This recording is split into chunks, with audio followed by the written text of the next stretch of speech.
ஆதியாகமம் அதிகாரம் 50. அப்பொழுது யோசேப்பு தன் தகப்பனுடைய முகத்தின் மேல் விழுந்து அழுது அவனை முத்தஞ்செய்தான். பின்பு தன் தகப்பனுக்கு சுகந்தவர்க்கமிடும்படி யோசேப்பு தன் ஊழியக்காரராகிய வைத்தியருக்கு கட்டளையிட்டான். அப்படியே வைத்தியர் இஸ்ரவேலுக்கு சுகந்தவர்க்கமிட்டார்கள். சுகந்தவர்க்கமிட 40 நாள் செல்லும். அப்படியே அந்த நாட்கள் நிறைவேறின. எகிப்தியர் அவனுக்காக 70 நாள் துக்கங்கொண்டாடினார்கள். துக்கங்கொண்டாடும் நாட்கள் முடிந்தபின் யோசேப்பு பார்வோனின் குடும்பத்தாரை நோக்கி, உங்கள் கண்களில் எனக்கு தயவு கிடைத்ததானால் நீங்கள் பார்வோனுடைய காது கேட்க அவருக்கு அறிவிக்க வேண்டியது என்னவென்றால், என் தகப்பனார் என்னை நோக்கி, இதோ நான் மரணமடையப் போகிறேன். கானான் தேசத்திலே நான் எனக்காக வெட்டி வைத்திருக்கிற கல்லறையிலே என்னை அடக்கம் பண்ணுவாயாக என்று என்னிடத்தில் சொல்லி ஆணையிடுவித்துக் கொண்டார். நான் அங்கே போய் என் தகப்பனை அடக்கம் பண்ணி வருவதற்கு உத்தரவு கொடுக்க வேண்டிக் கொள்ளுகிறேன் என்று சொல்லுங்களேன். நான் அதற்கு பார்வோன், உன் தகப்பன் உன்னிடத்தில் ஆணையிடுவித்தபடியே நீ போய் அவரை அடக்கம் பண்ணி வா என்றான். அப்படியே யோசேப்பு தன் தகப்பனை அடக்கம் பண்ணப் போனான். பார்வோருடைய அரமனையிலிருந்து பெரியவர்களாகிய அவனுடைய சகல உத்தியோகஸ்தரும் எகிப்து தேசத்தில் உள்ள சகல பெரியோரும் யோசேப்பின் வீட்டார் யாவரும் அவன் சகோதரரும் அவன் தகப்பன் வீட்டாரும் அவனோடே கூட போனார்கள். தங்கள் குழந்தைகளையும் தங்கள் ஆடுமாடுகளையும் மாத்திரம் கோசேன் நாட்டிலே விட்டுப் போனார்கள். ரதங்களும் குதிரை வீரரும் அவனோடே போனதினால் பரிவாரக் கூட்டம் மிகவும் அதிகமாயிருந்தது. அவர்கள் யோர்தானுக்கு அக்கரையில் இருக்கிற ஆத்தாத்தின் போர்க்களத்தில் வந்தபோது அவ்விடத்திலே பெரும் புலம்பலாக புலம்பினார்கள். அங்கே தன் தகப்பனுக்காக 7 நாள் துக்கங்கொண்டாடினான். ஆத்தாத்தின் களத்திலே துக்கங்கொண்டாடுகிறதை அத்தேசத்தின் குடிகளாகிய கானானியர் கண்டு, இது எகிப்தியருக்கு பெரிய துக்கங்கொண்டாடல் என்றார்கள். அதனால் யோர்தானுக்கு அப்பால் இருக்கிற அந்த ஸ்தலத்திற்கு ஆபேல் மிஸ்ராயிம் என்னும் பேர் உண்டாயிற்று.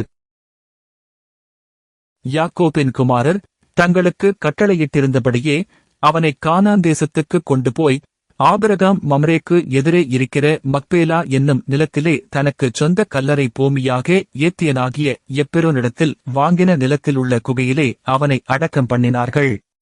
யோசேப்பு தன் தகப்பனை அடக்கம் பண்ணின பின்பு அவனும் அவன் சகோதரரும் அவனுடைய தகப்பனை அடக்கம் பண்ணுவதற்கு அவனோடே கூட போனவர்கள் யாவரும் எகிப்துக்கு திரும்பினார்கள்.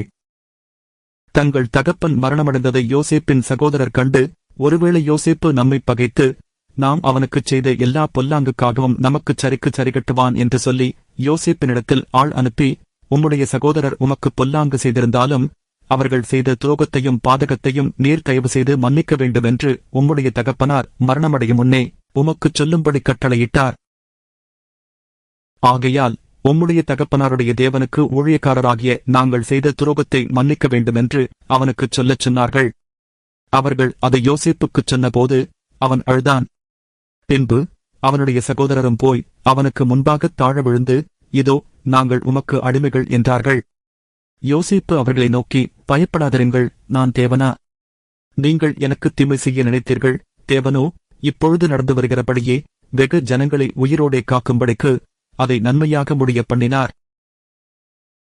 ஆதலால் பயப்படாதிருங்கள், நான் உங்களையும் உங்கள் குழந்தைகளையும் பராமரிப்பேன் என்று அவர்களுக்கு ஆறுதல் சொல்லி அவர்களோடே பட்சமாய்ப் பேசினான். யோசேப்பும் அவன் தகப்பன் குடும்பத்தாரும் எகிப்திலே குடியிருந்தார்கள். யோசேப்பு 110 வருஷம் உயிரோடிருந்தான். யோசேப்பு எப்ராயிமுக்கு பிறந்த 3ஆம் தலைமுறை பிள்ளைகளையும் கண்டான். மனாசேயின் குமாரனாகிய மாகீரின் பிள்ளைகளும் யோசேப்பின் மடியில் வளர்க்கப்பட்டார்கள். யோசேப்பு தன் சகோதரரை நோக்கி, நான் மரணமடையப் போகிறேன். ஆனாலும் தேவன் உங்களை நிச்சயமாய்ச் சந்தித்து நீங்கள் இந்த தேசத்தை விட்டு தாம் ஆபிரகாமுக்கும் ஈசாக்குக்கும் யாக்கோபுக்கும் ஆணையிட்டுக் கொடுத்திருக்கிற தேசத்துக்குப் போகப் பண்ணுவார் என்று சொன்னதுமன்றி, தேவன் உங்களைச் சந்திக்கும் போது என் எலும்புகளை இவ்விடத்திலிருந்து கொண்டு போவீர்களாக என்றும் சொல்லி யோசேப்பு யெசபேல் புத்திரனிடத்தில் ஆணையிடுவித்துக் கொண்டான். யோசேப்பு 110 வயதுள்ளவனாய் மரித்தான். அவனுக்குச் சுகந்தவர்க்கமிட்டு எகிப்து தேசத்தில் அவனை ஒரு பெட்டியிலே வைத்து வைத்தார்கள்.